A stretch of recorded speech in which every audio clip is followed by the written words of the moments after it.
Hi, I'm Chris Roberts. Ever since I saw Star Wars as a wide-eyed 8-year-old, I dreamt of being a hotshot pilot saving the galaxy or a lovable rogue making my way across the cosmos. It inspired me to make Wing Commander and has influenced everything I've done since then. 10 years ago, after 20 years of making games, I was burned out, so I took a break, but I never stopped playing games nor loving them. And now, I'm ready to come back, and I'd like to show you something I've been working on. But I don't want to build any old game. I want to build a universe. I want to build a game I always wanted to build, but I didn't have the tools to do until now. One that you can fly off a carrier fighting a heroic war on the front lines, but also one that you can muster out and find your own fortune in the stars wherever your spaceship takes you. I want to be able to share this experience with my friends and fight against real opponents in space, not just AI. And I want this to be as good or better than any other game out there. And I want to actively push the boundaries of what you can do in a game. None of this would have been even possible 2 years ago. But with Moore's Law driving PC performance and cost and the gaming community embracing talented developers via crowdfunding, I believe it is possible today. I've never been accused of having a small vision. And so I thought it was best if I share my ambition with you visually. I'm pretty excited by how it's joined out. So why don't you come join me for a sneak peek? What I'm building, the Star Citizen and the Squadron 42 combination, you essentially have both things available to you. So Squadron 42 is the sort of single player experience where you are getting missions. You're in the military, so it's not that open world because you're going to be going AWOL if you decide you want to go off to some other planet.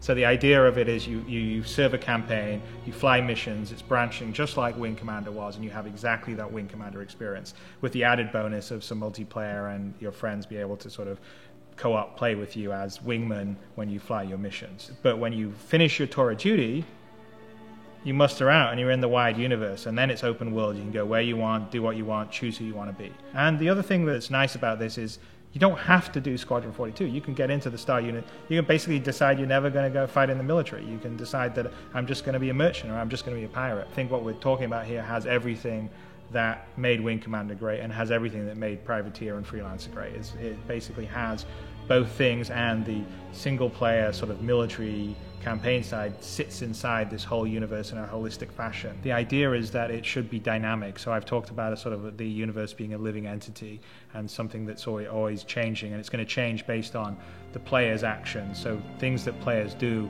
will have an effect on the universe, and they'll also be able to become part of the universe. So a good example is, say, a player that's an explorer and they explore around enough time and they find a space anomaly and then they manage to navigate a jump. That jump point and the system that they've jumped into will get named after that player. So like that player becomes part of the history and lore of the universe. And on top of that, we're going to be dynamically adding content to these universe. I'm not interested in having yearly updates. We'll have a team of people that are adding content on a weekly, every 2 weeks basis. So you're starting this system and you start in the game and it's got 50 star systems, for instance, and 2 weeks in, a jump point's discovered for another system and someone navigates it and bam, we've got a 51st system and so on. So one thing I think you'll all be very excited about is the level of fidelity in space, the graphical detail and the immersion, because it's to a level that I've never been able to achieve before. I'm trying to build a world that is so detailed and has such great texture that you forget that it's a game, which is always my goal when I'm building games. I'll just climb into the cockpit of the fighter, and as you can see, as we're sort of climbing in, there's a huge amount of detail in the cockpit, because one of the biggest keys for me in the next game I'm building is I really want to have that immersion to be complete.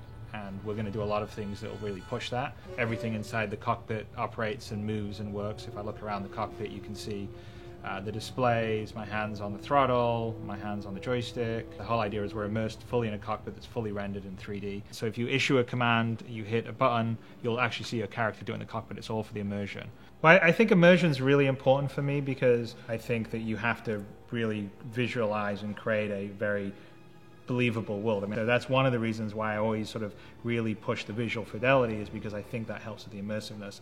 And the more immersive, the more connected you are to the experience. The more connected you are to the experience, I think the more fun the game itself will be. So an example of that is if we're looking around at our character, we can see that the character himself is about 100,000 faces, which is about 10 times the detail of most current day AAA games. There are about 10,000 faces or so, and so that just allows you to have a little extra detail. The wires on his pilot outfit, the creases in the uniform, and have it really stand up when you come in close and not break down because it's too pixely. So I'm really excited about the physics, and they're going to be a strong part of the gameplay. So let me demonstrate some of the features of how the physics interacts with how you control. The ship itself is built and designed and simulated like a real ship. So there's 4 thrusters on the bottom, and there's 4 thrusters on the top, and then of course there's obviously the engine at the back. Most of the ships in this universe are going to fly very much like an F-35 would do. They're fly-by-wire, so they take your input as a pilot and crunch it into trajectories and vectors it needs to tell the various thrusters to achieve what you've asked it to do. So if I want to rotate, or I want to, say if I want to pitch, like I'm doing now, or I'm going to yaw, or I'm going to roll, it actually polls the thrusters themselves and says how quickly can you rotate to the position I need you to deliver thrust, and how much thrust can you deliver, and the thrusters talk back to the flight computer and says, okay, I can get you there in 0.1 of a millisecond, and I give you this much thrust. The whole system is dynamically doing that every single frame and flying that way. It's really cool because what happens is a lot of unexpected or dynamic behavior happens by it, and then for instance if we're flying around in a dogfight, one of our thrusters gets damaged, it will affect our maneuverability, and it's not a matter of changing a script or data, it's actually all dynamically simulated in the system.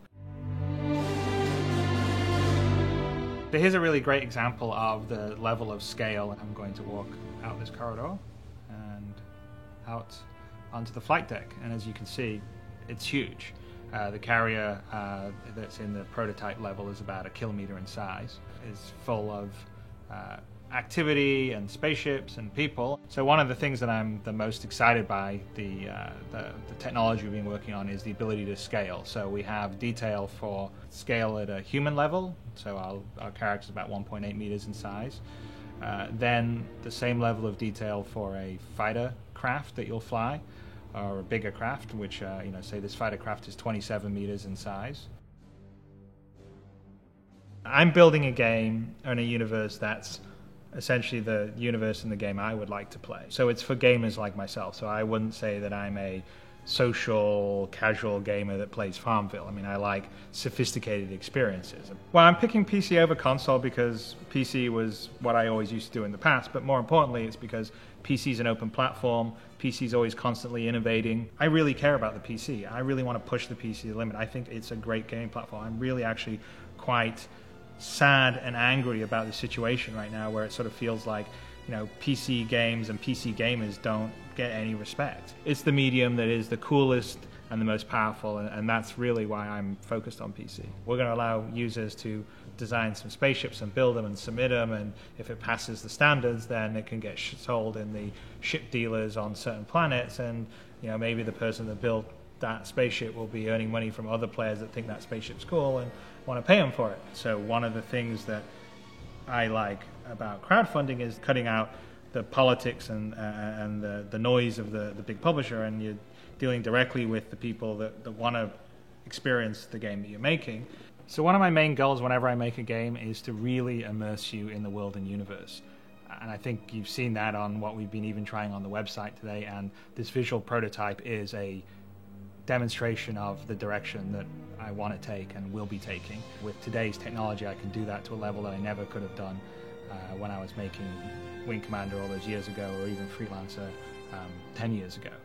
And it's actually really exciting. I feel like I can do something that has the fidelity of a film, but real time, and I'm in it, and that is my dream.